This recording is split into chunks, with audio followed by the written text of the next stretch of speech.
Choose the correct answer and write them in the comment section below.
Two, write down the correct answers in the comment section below.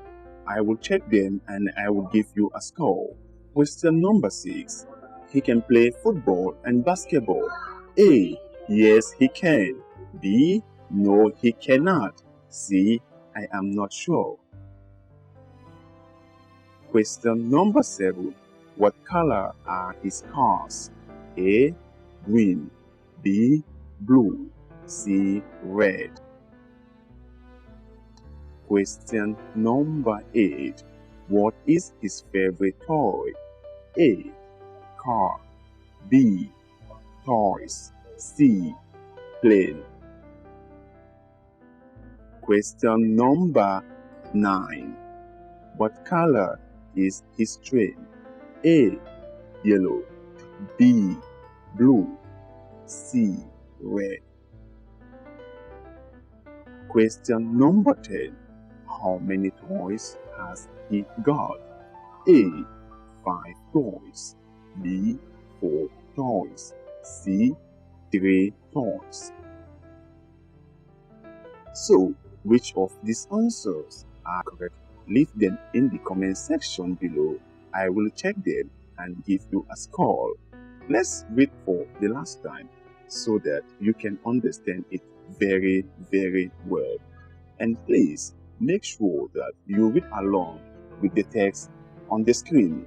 So let's begin. This is John. He is 8 years old. He is tall and fat. He has got blonde hair and big brown eyes. He can ride a bike and swim. He cannot play football and basketball. His favorite toy is a plane. It is red. He has got 3 blue toy cars and a yellow toy train too. So guys, which of these answers are the correct ones? Write them down in the comment section below. I will check all of them and give you a score. Thank you guys and see you in next class. Goodbye.